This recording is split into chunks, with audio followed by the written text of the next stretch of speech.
एक बार की बात है, एक जवान बौद्ध भिक्षु अपने मन में उठने वाले नकारात्मक विचारों से बहुत परेशान था।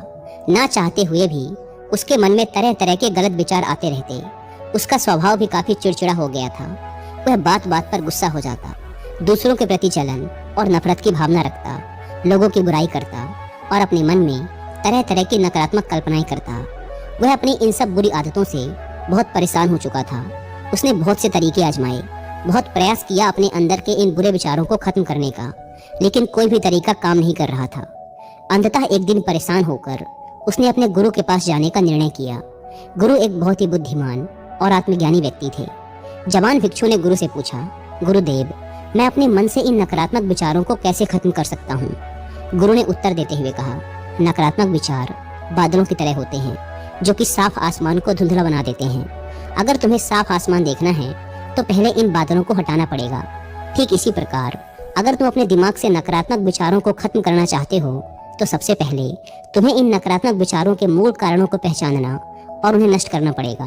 जवान भिक्षु को गुरु की यह बात ठीक से समझ नहीं आई, तो उसने गुरु से इसे थोड़ा विस्तार से समझाने का आग्रह किया। तब गुरु ने शिष्य को एक कहानी सुनानी शुरू की। एक बार एक व्यक्ति जंगल से गुजर रहा था। तभी उसे रास्ते पर एक सर्प दिखाई पड़ा। सर्प को देखते ही वह व्यक्ति डर गया और वहां से भागने लगा। जैसे ही वह दौड़ा, उसका पैर एक पत्थर से टकरा गया और वह वहीं गिर पड़ा। उसने खुद को बुरी तरह घायल कर लिया था।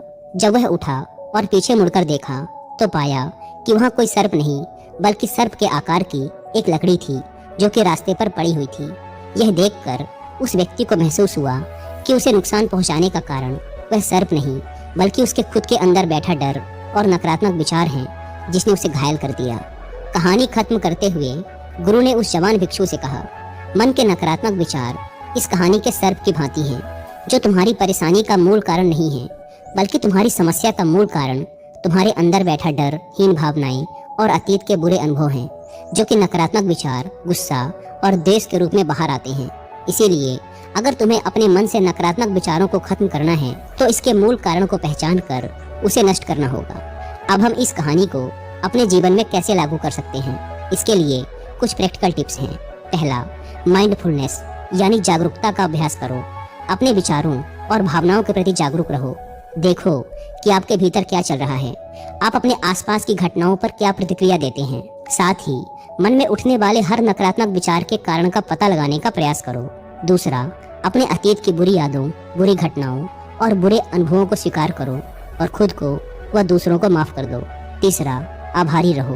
अपने जीवन के सकारात्मक पक्ष पर अपना ध्यान केंद्रित करो और आपके पास जो कुछ भी है उसके लिए इस ब्रह्मांड का आभार व्यक्त करो। आभार व्यक्त करना हमारे नजरिए को सकारात्मक बनाता है और हमारे अंदर से नकारात्मक भावनाओं को खत्म करता है। चौथा, दयालु बनो, खुद के प्रति भी और दूसरों के प्रति भी, क्योंकि नकारात्मक विचार अक्सर अंदर ही अंदर खुद की बुराई और तुलना करने से पैदा होते हैं। अपने अंदर दया भावना रखकर हम ज्यादा सकारात्मक और संतुष्ट जीवन जी सकते हैं। संक्षिप्त में ये कहानी हमें सिखाती है कि नकारात्मक विचार हमारी परेशानी का मूल कारण नहीं है। असल समस्या तो हमारे भीतर गहराई में छुपी हुई है। इन विचारों के मूल कारणों को पहचान कर हम इन विचारों को अपने दिमाग से निकालना शुरू कर सकते हैं और एक ज्यादा खुशहाल व शांति से भरा जीवन जी सकते हैं। याद रहे, कहानी के सर्प की भांति हमारे ज्यादातर नकारात्मक विचार भी सिर्फ भ्रम मात्र हैं, जिन्हें हम अपने मन में पैदा करते रहते हैं।